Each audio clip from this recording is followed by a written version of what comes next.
Welcome to our YouTube channel. আজ আমরা তোমাদের সাথে আলোচনা করব জেনারেল সায়েন্সের প্র্যাকটিস সেট নিয়ে। এর আগে আমরা জেনারেল সায়েন্সের দুটো সেট আলোচনা করেছি, অত্যন্ত গুরুত্বপূর্ণ কোশ্চেন গুলো দিয়ে আর কি এই সেট গুলো বানানো। পরীক্ষার এগুলো প্রবাবল কোশ্চেন বা সম্ভাব্য কোশ্চেন মনে করতে পারো। এখান থেকে মোটামুটি কোশ্চেন গুলো আসে, সেটা হতে পারে ডাইরেক্ট কমন আসছে, অথবা অপশন গুলোকে কোশ্চেন গুলোকে অপশন আকারে আসতে পারে। তাই মনোযোগ দিয়ে এই কোশ্চেন গুলোকে পড়ে যেতে হবে এবং এই কোশ্চেন গুলোকে এমন ভাবে বুঝে বুঝে পড়তে হবে, দেখে যেতে হবে যাতে ঘুরিয়ে আসলেও পারো। চলো শুরু করা যাক আজকের এই সেশন। কোশ্চেন নাম্বার 1 কি বলেছে? Which device measure electric current? অর্থাৎ কোন ডিভাইস বা কোন যন্ত্র তড়িৎ প্রবাহ পরিমাপ করতে সাহায্য করে। অর্থাৎ কোন যন্ত্রটি সাহায্য নিয়ে তড়িৎ পরিমাপ করা হয়। এর আনসার যদি আমরা দেখি তাহলে আনসার ইজ ব্যারোমিটার। এখন তোমাদের কি এই ব্যারোমিটার বলে কথা, তারপরে ভোল্ট মিটার, ওডোমিটার, এগুলো সবেরই কিন্তু ইউসেজ জিজ্ঞেস করে। অর্থাৎ একটা ইনস্ট্রুমেন্ট বা ডিভাইসের নাম, সেই ডিভাইসটা দিয়ে কি করা হয়, এটা একটা কিন্তু পরীক্ষার টপিক। ডিভাইস এবং ডিভাইসটার ফাংশনটা যে কোনো কম্পিটিটিভ এক্সামে, সেটা স্টেট হোক সেটা সেন্ট্রাল হোক, সে যে কোনো ওয়ান ডে কম্পিটিটিভ এক্সামে এই ডিভাইস এবং ডিভাইসের ফাংশন গুলো নিয়ে প্রশ্ন আসে। যেমন এখানে আমরা দেখেছি কি না, কোশ্চেনে রেখেছি যে ইলেকট্রিক কারেন্ট মেজার করার জন্য কোন ডিভাইস ব্যবহার করা হয়। তাহলে ইলেকট্রিক কারেন্ট হচ্ছে অ্যামমিটার যন্ত্রের সাহায্যে। এবার ব্যারোমিটার যন্ত্রের সাহায্যে কি করা হয়? ব্যারোমিটার যন্ত্রের সাহায্যে বায়ুর চাপ মাপা হয়।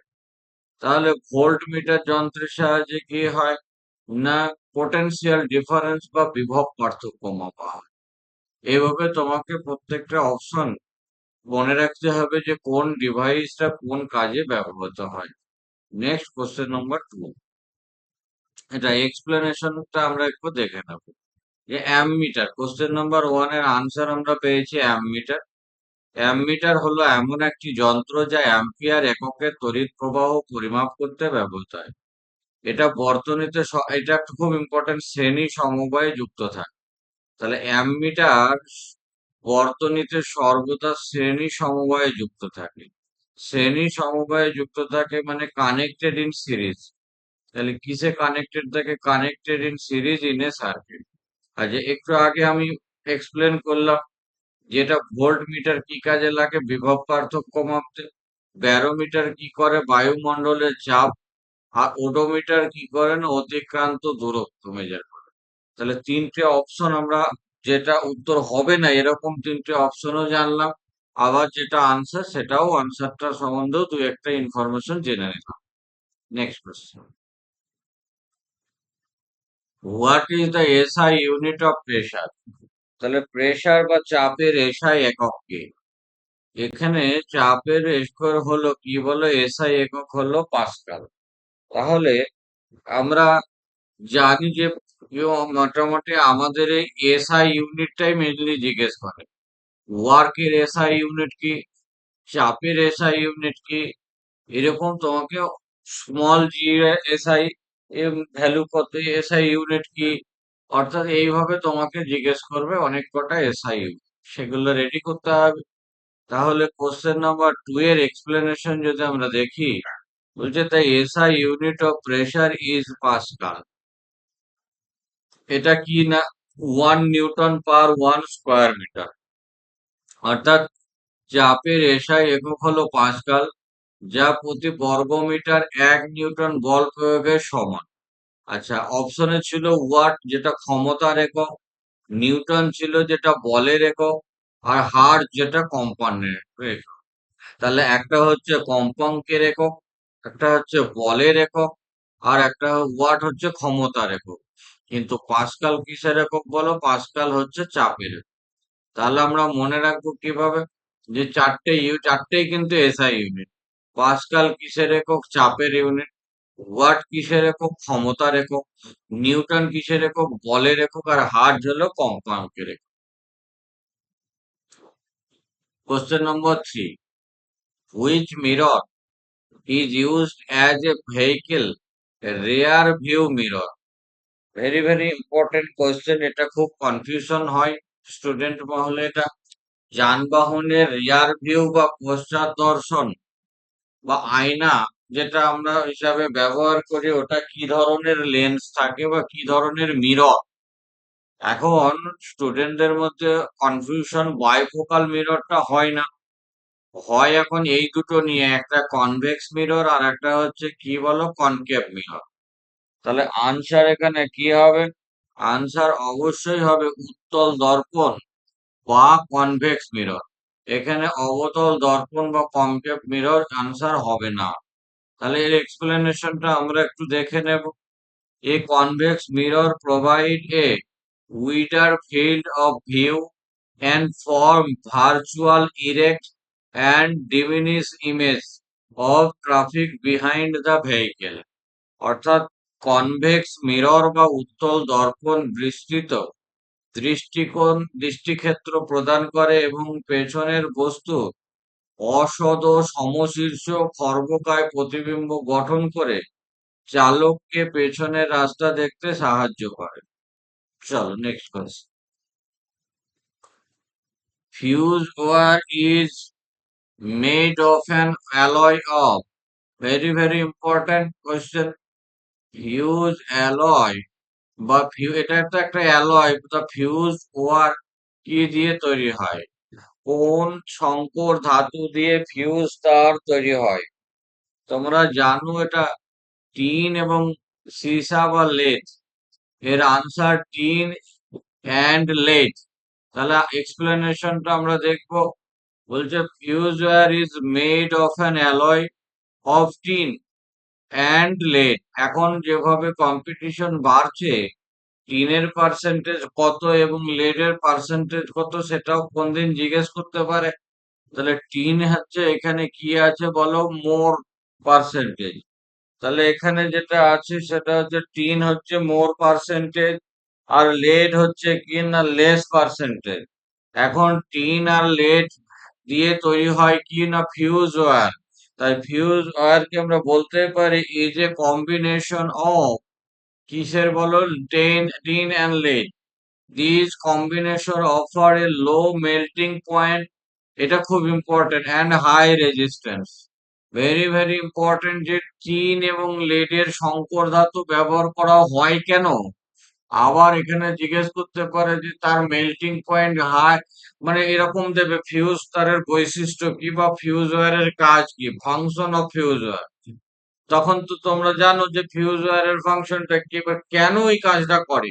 High melting point low resistance, না low melting point high resistance, না হাই মেল্টিং হাই রেজিস্ট্যান্স, এইভাবে হাই আর লো মেল্টিং আর রেজিস্ট্যান্স কম্বিনেশন করে তোমাদের জিজ্ঞেস করতে পারে। তাহলে মেল্টিং কি quickly to break the circuit during the current overload. Fuse তার টিন এবং সীসার সংকর ধাতু দিয়ে তৈরি। এর গলনাঙ্ক কিন্তু কম, নির্দিষ্ট রোধ বেশি হওয়ায় অতিরিক্ত বিদ্যুৎ প্রবাহে এটি দ্রুত গলে গিয়ে বর্তনীটাকে রক্ষা করে। অর্থাৎ মেল্টিং পয়েন্ট কম, যেহেতু কম টেম্পারেচার হচ্ছে এর মেল্টিং পয়েন্ট, তাই যদি একটু হিট বেশি হয় তাহলে কি হয় না এটাকে গলে গেল, ফিউজ উড়ে গেল। এর ফলে বাকি সব বিপদের হাত থেকে রক্ষা পাওয়া যায়। Next question number 5, what is the reason for the spherical shape of raindrop? আচ্ছা, বৃষ্টির ফোঁটা গোলাকার হয় তার কারণ কি? এটাও একটা অ্যাপ্লিকেবল সায়েন্স বা সায়েন্সের অ্যাপ্লিকেশন, এটা খুব ইম্পর্টেন্ট। তোমরা জানো যে কম্পিটিটিভ এক্সামে জেনারেলি অ্যাপ্লিকেশন অফ সায়েন্স অর্থাৎ এভরিডে সায়েন্স থেকে বেশি জিজ্ঞেস করে। তো বৃষ্টির ফোঁটা গোলাকার হওয়ার কারণ কি? বৃষ্টির ফোঁটা গোলাকার হওয়ার কারণ হচ্ছে সারফেস টেনশন বা পৃষ্ঠটান। চলো শুরু করা যাক, এক্সপ্লেনেশনটা একবার দেখি। Due to surface tension, the liquid droplet contract to acquire the minimum surface area possible for a given volume. A sphere has the minimum surface area. অর্থাৎ পৃষ্ঠটানের কারণে তরলের ফোঁটা তার উপরিভাগের ক্ষেত্রফলের সর্বনিম্ন রাখার চেষ্টা করে। একটা নির্দিষ্ট আয়তনের জন্য গোলকের পৃষ্ঠ ক্ষেত্রফল সবচেয়ে কম হয়, তাই বৃষ্টির ফোঁটা গোলাকার হয়। ভেরি ভেরি ইম্পর্টেন্ট এটা কিন্তু। Next question, which principal is use in designing submarine? অর্থাৎ সাবমেরিন তৈরিতে কোন নীতি এখানে ব্যবহার করা হয়? তাহলে সাবমেরিন তৈরি করা মানে জলে ডোবা ভাসার এই কনসেপ্ট। তাহলে জলে যদি নিমজ্জিত হওয়া বা তরলের উপর, জল বলে কথা নয়, তরলের নিমজ্জিত, তরলে ভাসমান, এই কনসেপ্টটা একমাত্র আমরা জানি যে আর্কিমিডিসের নীতি বা আর্কিমিডিস প্রিন্সিপালেই ব্যাখ্যা করা আছে। তাহলে পাস্কাল লয়ে কিসের কথা বলা আছে? হাইড্রোলিক ব্রেক, হাইড্রোলিক প্রেসারের কথা। বার্নৌলিস থিওরি কি বলা আছে? সেই টিনের চাল উড়ে কেন যায়? রেল স্টেশন দিয়ে যাওয়ার সময়, মানে একদম ট্রেনের কাছাকাছি থাকলে কেন সেটা ট্রেনের দিকে অ্যাট্রাক্ট করে? এইগুলো আর কি ডিফিউশনের কথা গ্রাহামস লতে বলা আছে। অর্থাৎ এই তিনটে ল কিন্তু আলাদা আলাদা তার ফাংশন আছে। আর্কিমিডিস প্রিন্সিপাল হচ্ছে কি না ডিজাইনিং সাবমেরিন। নেক্সট এক্সপ্লেনেশন দেব।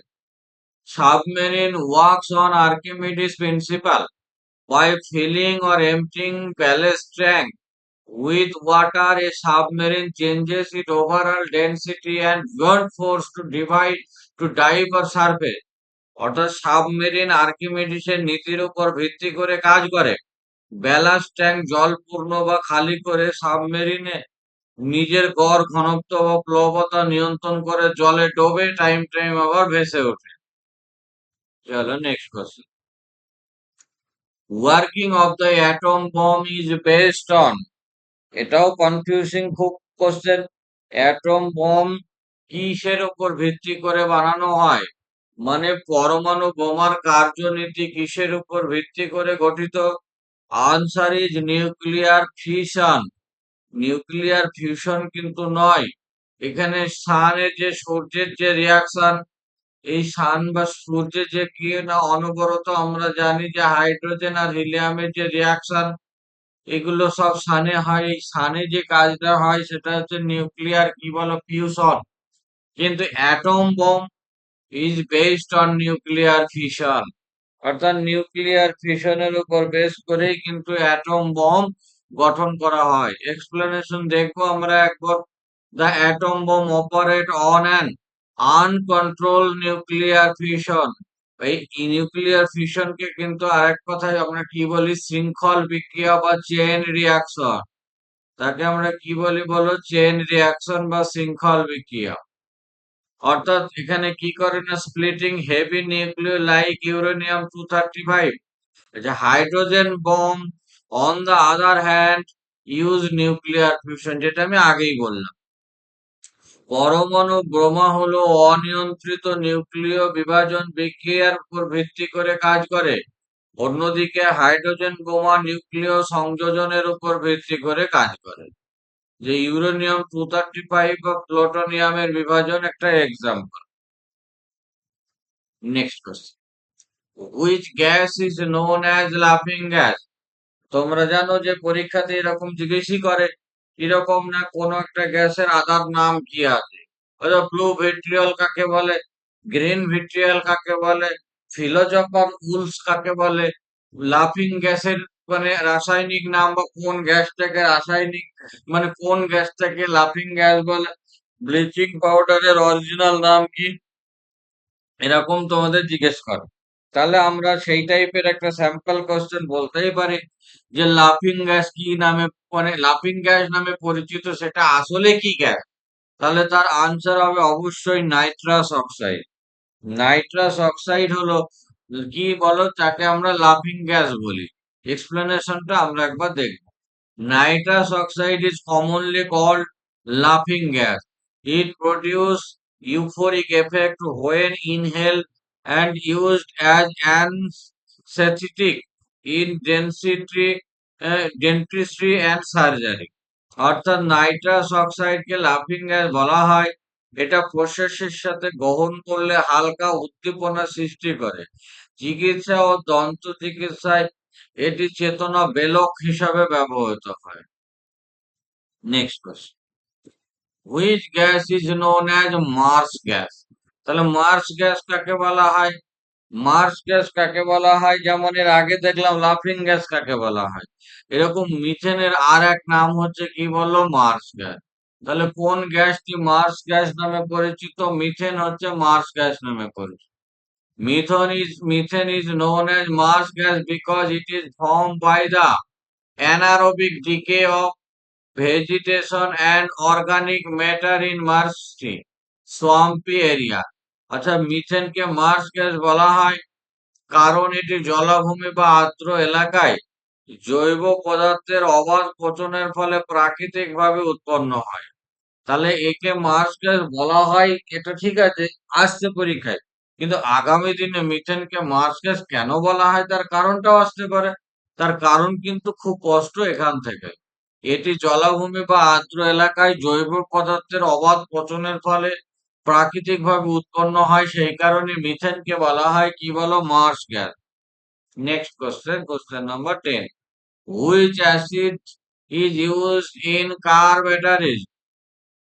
কোন অ্যাসিডকে কার ব্যাটারিজে ব্যবহার করা হয়? কোন অ্যাসিডকে? তার আনসার অবশ্যই হচ্ছে কি, সালফিউরিক অ্যাসিড। সালফিউরিক অ্যাসিডকে আমরা জানি যে কার ব্যাটারিতে ব্যবহার করা হয়, বা ব্যাটারির মানে যে কার বা কারের যে ব্যাটারি হয় সেখানে আমরা সালফিউরিক অ্যাসিড ব্যবহার করি। কি কি থাকে না, lead acid. lead acid batteries used in car contain diluted sulfuric acid as an electrolyte to facilitate electrical charge storage and discharge। অর্থাৎ lead acid কার ব্যাটারিতে ইলেকট্রোলাইট বা তড়িৎ বিশ্লেষক হিসেবে লঘু সালফিউরিক হিসাবে ব্যবহৃত হয়।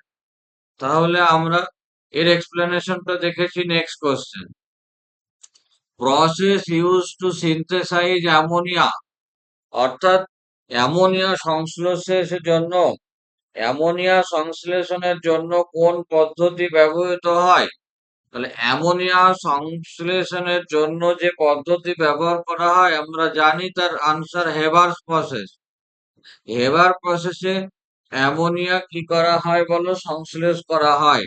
Haber process synthesise ammonia directly from nitrogen gas and hydrogen gas using an iron catalyst under high pressure and temperature। এটা খুব ইম্পর্টেন্ট, হাই প্রেসার এবং কি বলো, টেম্পারেচারে। অর্থাৎ হেবারের পদ্ধতির মাধ্যমে উচ্চ চাপ তাপমাত্রায় আয়রন অনুঘটকের উপস্থিতিতে নাইট্রোজেন ও হাইড্রোজেন থেকে সরাসরি অ্যামোনিয়া তৈরি করা হয়। Next question, metal term as white gold. কোন ধাতুকে সাদা সোনা বলা হয়? Which metal is known as কি বলো, হোয়াইট গোল্ড। অর্থাৎ সাদা সোনা কাকে বলা হয়? তার আনসার ইজ প্যালাডিয়াম। প্যালাডিয়াম অবশ্যই, সরি সরি, এটা প্যালাডিয়াম না, প্লাটিনিয়াম হচ্ছে রাইট আনসার। এর কারেক্ট আনসার হচ্ছে কি বললো, প্লাটিনিয়াম। অবশ্য প্ল্যাটিনাম, প্যালাডিয়াম নয়, প্লাটিনিয়াম। এক্সপ্লেনেশনটা দেখে নেব। Platinum is popularly known as white gold. এখন একে হোয়াইট গোল্ড বলা হয় কেন?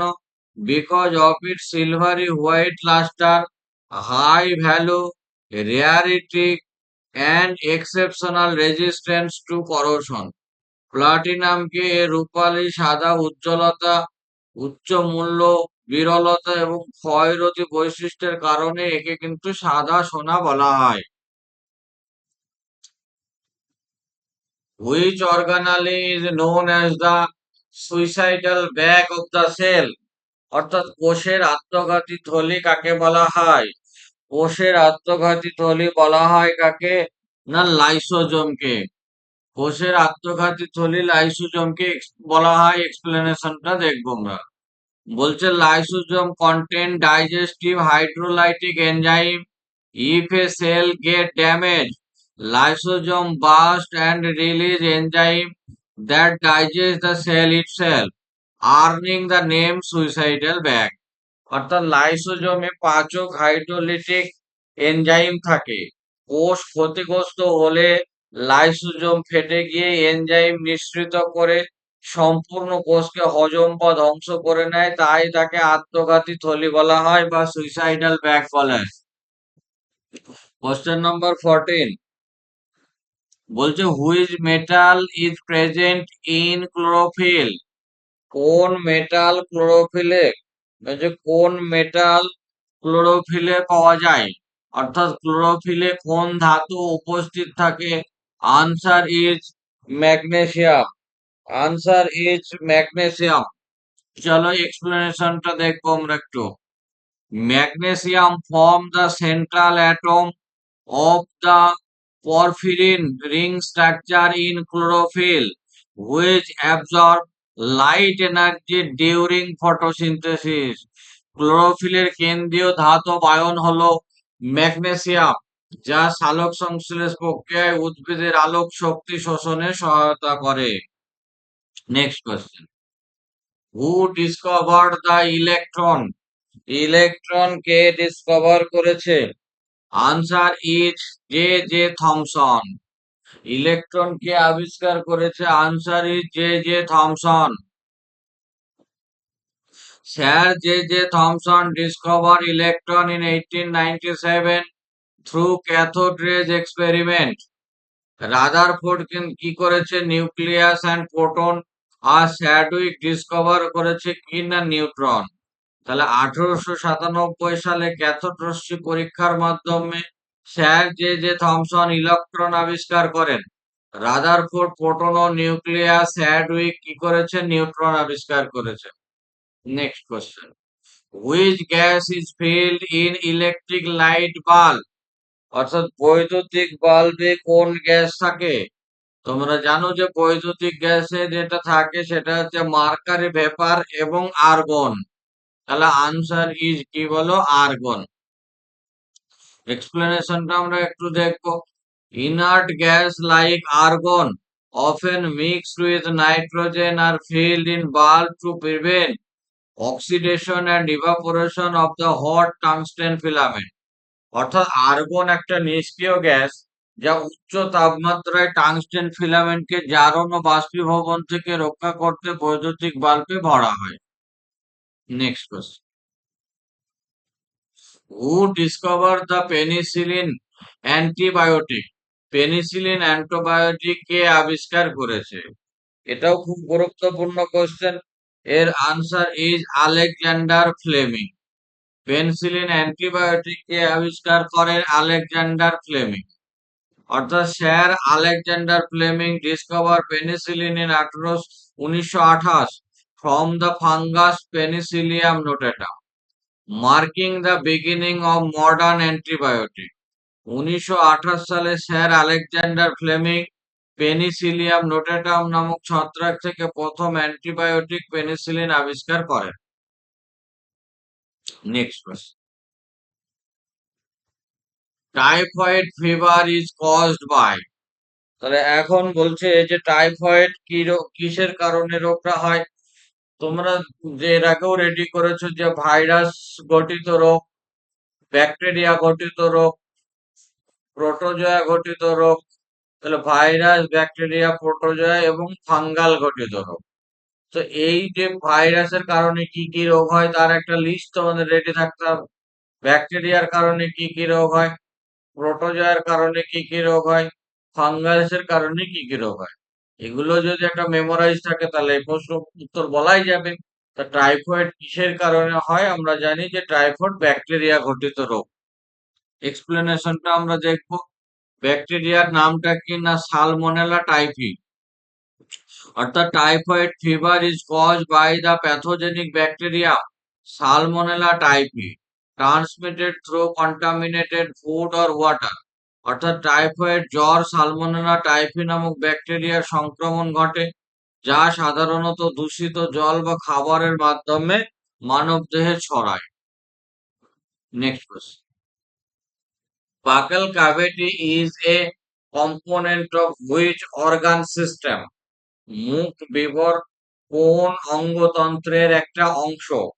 এর আনসার তোমরা জানো যে এটা হচ্ছে ডাইজেস্টিভ সিস্টেম বা পরিপাক তন্ত্র। আমরা একটু এক্সপ্লেনেশনটা দেখবো।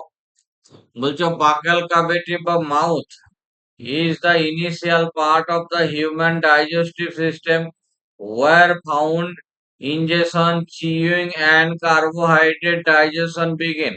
মুখ বিবর মানব পরিপাকতন্ত্রের প্রথম অংশ যেখানে খাদ্য গ্রহণ, চর্বণ, কার্বোহাইড্রেটের প্রাথমিক পরিপাক শুরু হয়। নেক্সট কোশ্চেন, এটাই হচ্ছে আজকের সেশনের লাস্ট কোশ্চেন।